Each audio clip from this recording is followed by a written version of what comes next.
Morning students, आज हम differential equation में आगे कंटिन्यू करेंगे। इसमें हम पढ़ेंगे differential equation of first order and higher degree. अभी तक हमने पढ़ा फर्स्ट डिग्री डिफरेंशियल इक्वेशन पढ़ी थी, इसको कैसे सॉल्व करते हैं वो पढ़ा था। अब हम आगे कंटिन्यू करेंगे differential equation of first order and higher degree, यानी प्रथम कोटि तथा उच्च घात के अवकल समीकरण। उच्च घात के मीन्स जिसके अंदर एक घात नहीं हो, एक से ज्यादा घात हो। तो हम यहाँ देखते हैं कि जो अवकल समीकरण है हमारी,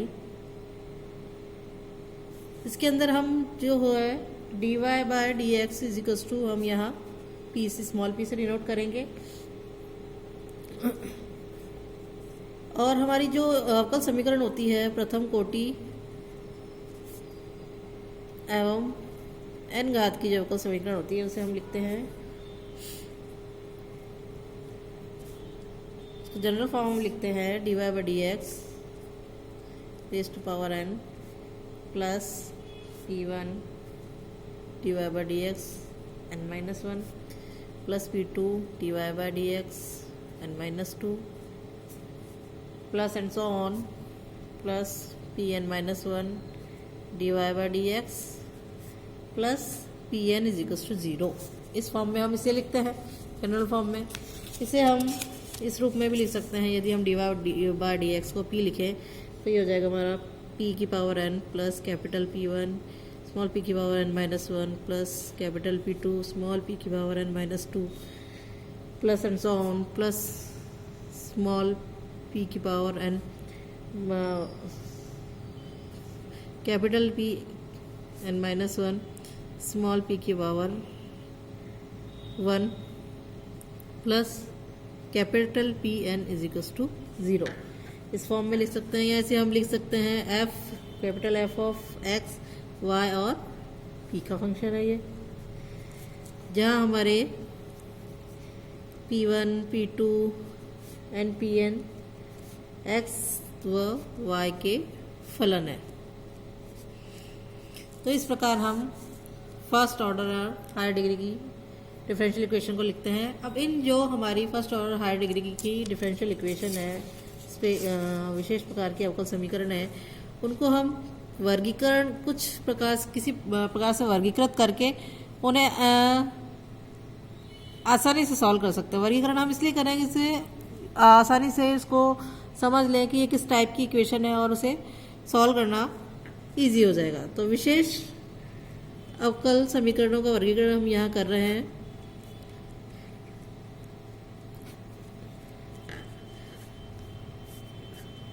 किस प्रकार से करेंगे? सबसे पहला तो हम लिखेंगे स्मॉल p के लिए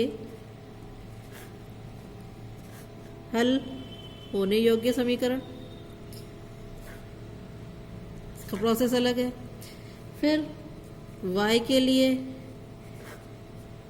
हल होने योग्य समीकरण, थर्ड है x के लिए हल होने योग्य समीकरण,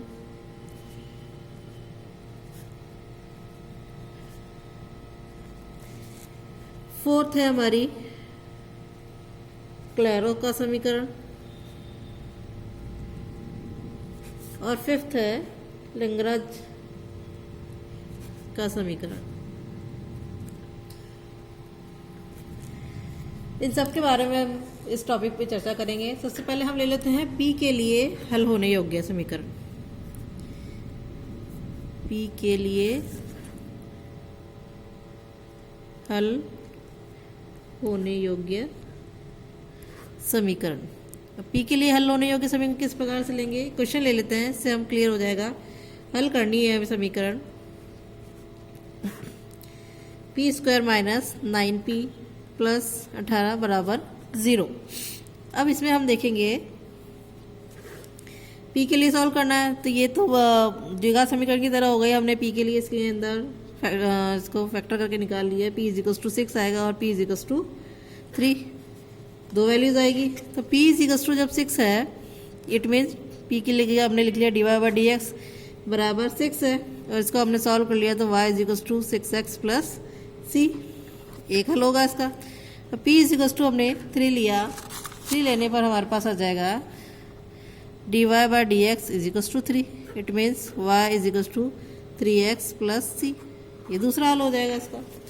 तो इस प्रकार हम p के लिए हल करके की वैल्यू निकाल सकते हैं और इसे हम लिख सकते हैं, इसको हल करके इसका व्यापक हल जो है y माइनस 6x माइनस सी और y माइनस 3x माइनस सी बराबर 0, इसका व्यापक हल हो जाएगा। इसी प्रकार से हम इसको सॉल्व कर सकते हैं। नेक्स्ट हम ले लेते हैं दूसरा हमारा है समीकरण जो y के लिए हल होने योग्य हो।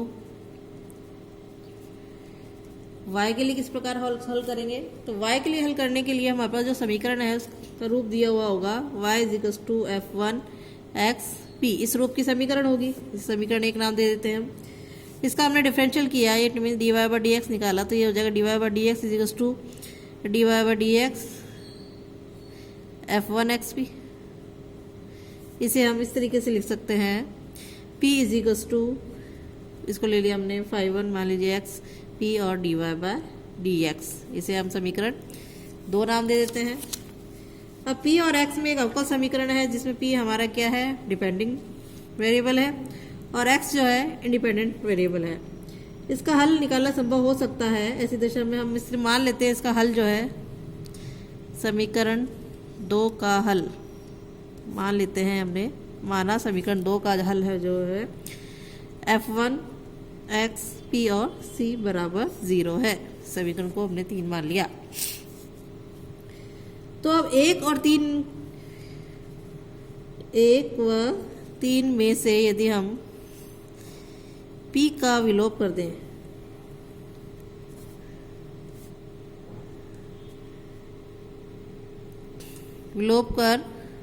कर दें तो दिए हुए समीकरण का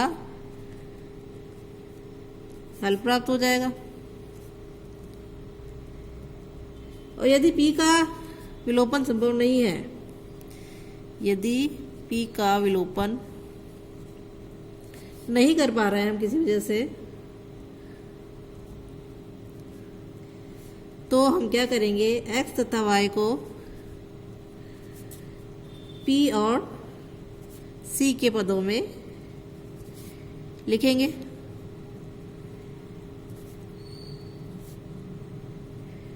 और दिए हुए समीकरण का जो हल है वो p के पदों में होगा। किस प्रकार होगा, x हो जाएगा हमारे पास psi1 p, c और y हो जाएगा psi2 p, c, जहाँ हमारा p क्या है, पैरामीटर है। और ये एक इम्पॉर्टेंट बात कि यह विधि कब काम आती है, यह विधि उस समय अधिक उपयोगी सिद्ध होती है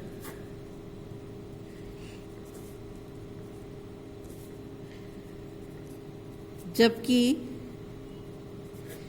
समीकरण में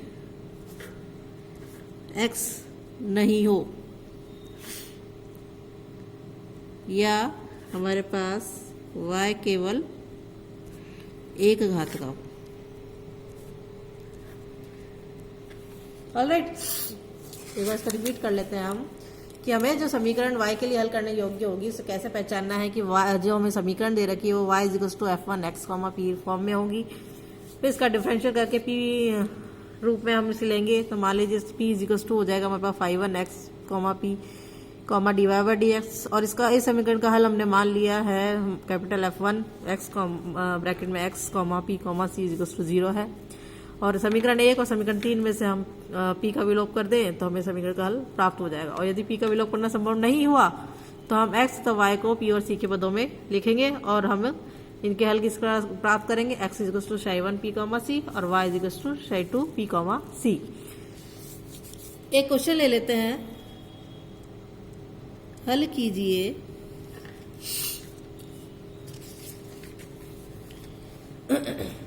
y plus p x, question है आपके पास y plus p x = p² x 4।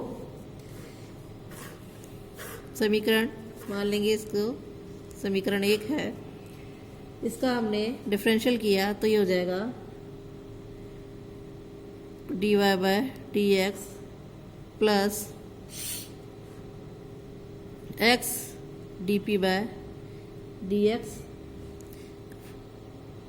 Plus p is equals to 2p D P by D X 4 और ये हो जाएगा p square 4p square X cube. इसको हम यहाँ इसको D Y by D X को हम यदि p लिख लेते हैं तो हमारे पास आ जाएगा p बराबर 2p X 4 D P by D X, यह हो जाएगा 4p square X cube minus of p minus X D P by D X. इस रूप में हमने लिख लिया। अब इसको हमने ले लिया यहाँ पर, ये हो जाएगा p और p 2p plus x D P by D x हमने यहाँ रखा और ये हो जाएगा 2p, इन दोनों में से कॉमन निकाल लिया 2p एक्स क्यूब थे, हमारे पास आ जाएगा 2p plus x D P by D x. और इसको हमने और सॉल्व कर लिया तो ये हो जाएगा 2p plus x D P by D x का एक ब्रैकेट और ये हो जाएगा 1 माइनस 2p एक्स क्यूब का एक ब्रैकेट बराबर 0। यहाँ पर यदि हम इस गुणनखंड को छोड़ दें तो इसका विचित्र हल निकलेगा। विचित्र हल का विवेचन हम बाद में करेंगे। इसके लिए सबसे पहले व्यापक हल ले लेते हैं हम। इसका व्यापक हल हो जाएगा 2p plus x D P by D x बराबर 0। इसको हमने सॉल्व किया तो हमारे पास आ जाएगा, इसको हमने सॉल्व कर लिया तो हमारे पास आ जाएगा 2 डी एक्स अपॉन एक्स हो जाएगा, ये 2 डी एक्स अपॉन एक्स और ये हो जाएगा plus d P by p बराबर 0। इसको हमने इंटीग्रेट कर लिया तो हमारे पास आ जाएगा 2 d x by x plus d P by p बराबर 0। इसको हमने इंटीग्रेट कर लिया बाय इंटीग्रेशन, समाकलन करने पर हमारे पास आ जाएगा 2 log of x plus log p is equals to log c. हमने इसको और सॉल्व कर लिया तो हो जाएगा p x square is equals to c और p की वैल्यू आ जाएगी c अपॉन एक्स स्क्वायर। इसे समीकरण 2 इसका हल मान लेते हैं। अब हम करते हैं समीकरण 1 जो हमारे पास थी और 2 से p का विलोप कर देते हैं। p का विलोप किया हमने, समीकरण 1 थी हमारी y plus p x is equals to p square x 4 समीकरण 1 और समीकरण 2 है p बराबर c अपॉन एक्स स्क्वायर। इसकी वैल्यू हमने यहाँ रख दी तो यहाँ हमारे पास आ जाएगा y, इसको उधर ही ले जाते हैं इज इक्वल्स टू, ये हो जाएगा p स्क्वायर यानी c स्क्वायर अपॉन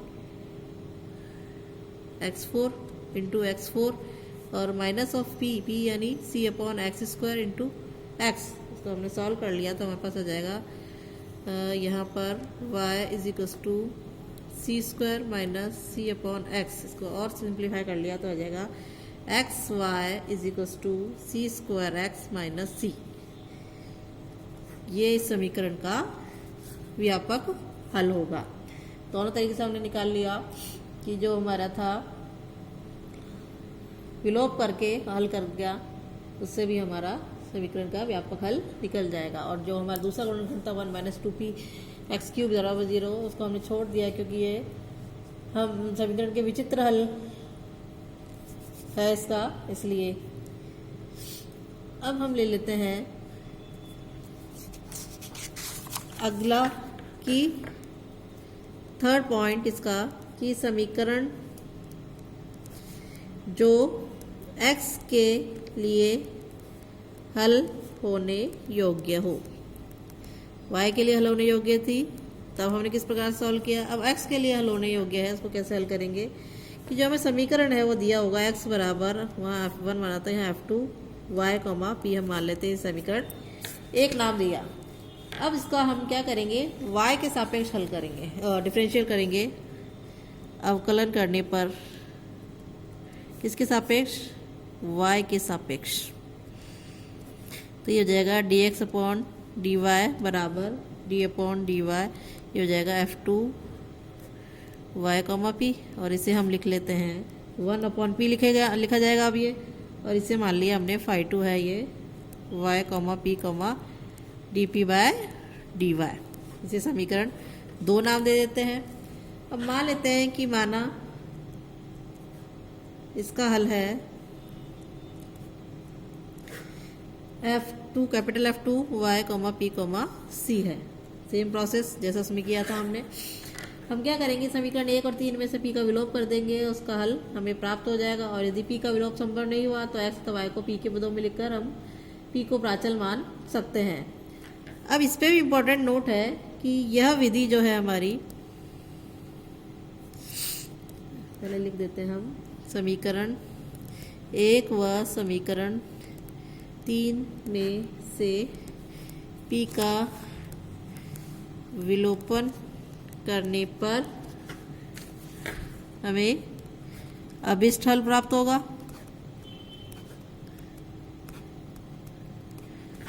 और यदि p का विलोपन संभव नहीं है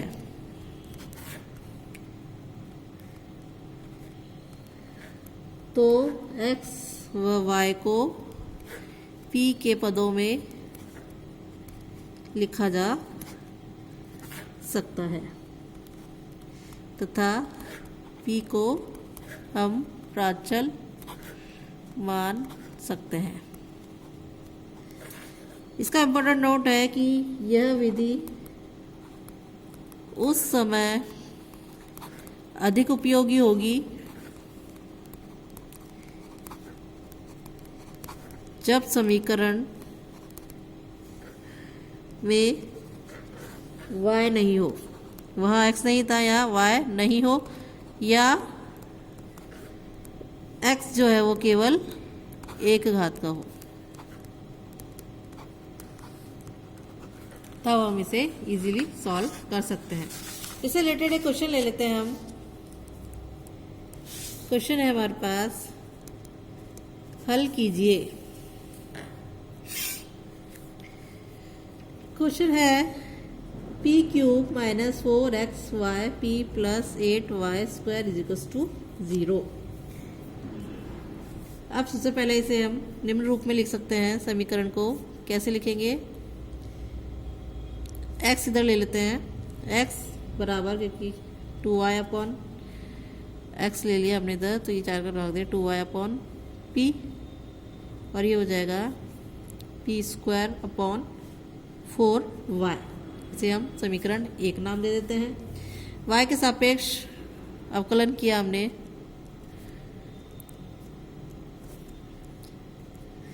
तो ये हो जाएगा dx upon dy is equals to 2 upon p, minus हो जाएगा 2y upon p square d P by d y, minus ये हो जाएगा p square upon 4y square plus p upon 2y d P by d y. इसे हम p लिख सकते हैं। अब p के लिए इसे सॉल्व कर लिया, सॉरी 1 अपॉन p लिखा जाएगा, ये 1 अपॉन p। अब इसके 1 upon p minus 2y upon p square d P by d y, plus ये हो जाएगा p अपॉन 2y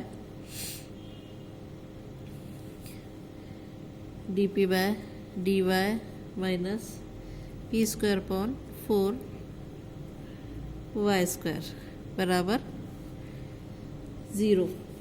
अब हमने यहाँ से 1 अपॉन पी कॉमन निकाला, तो ये जाएगा 1 minus 2y upon p d P by d y, और ये हो जाएगा, यहाँ से हमने निकाल लेंगे इसको, P square upon 4y square निकाला, तो जाएगा 1 minus 2y d P bye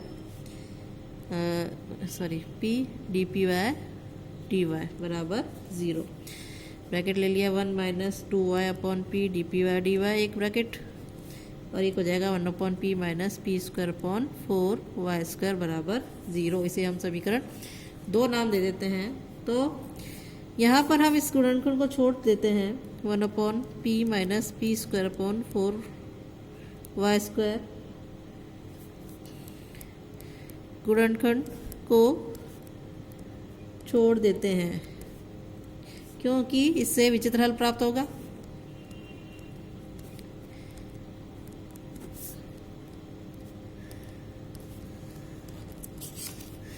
next वाले को हम सॉल्व करते हैं। नेक्स्ट है हमारे पास 1 minus 2y by p d p y d y बराबर 0। इसको हमने सॉल्व कर लिया तो डी वाई बाई वाई आ जाएगा हमारे पास equals to minus 2 d p upon p बराबर 0। समाकलन कर दिया बाय इंटीग्रेशन, हमारे पास आ जाएगा log y minus 2 log p plus log c बराबर 0। ये हो जाएगा पी स्क्वायर बराबर सी वाई। समीकरण हमने 3 नाम दे दिया। अब हम क्या करेंगे, समीकरण 3 से p का मान समीकरण 1 में रखेंगे। समीकरण 1 थी हमारी x बराबर 2y upon P plus P square upon 4y। Value रखी p की तो हमारे पास आ जाएगा x बराबर 2y अपॉन अंडर रूट सी वाई। ये हो जाएगा सी वाई अपॉन 4y। सिंप्लीफाई किया जाएगा x माइनस सी अपॉन 4 और ये हो जाएगा 2 under root y upon under root c. तो सिंप्लीफाई कर लिया तो ये हमारे पास आ जाएगा 4x माइनस सी का होल स्क्वायर अपॉन ये हो जाएगा 16 और ये हो जाएगा 4y अपॉन सी। और सिंप्लीफाई कर लिया इसको तो c into 4x minus c का whole square is equal to 64y। तो ये हमारे समीकरण का अभिष्ट हल होगा। तो इस प्रकार हम 3 तरीके से क्वेश्चन को अभी सॉल्व कर सकते हैं। First degree and higher first order and higher degree की डिफरेंशियल इक्वेशन को जब हमारे पास p के लिए हल होने योग्य समीकरण है, दूसरा y के लिए हल होने योग्य समीकरण है और x के लिए हल होने योग्य समीकरण है, तो उनको किस प्रकार से हम हल कर सकते हैं वो इस वीडियो में हमने देखा। नेक्स्ट वीडियो में हम पढ़ेंगे क्लैरो के समीकरण और लैग्रेंज के समीकरण। आज के लिए इतना ही, धन्यवाद।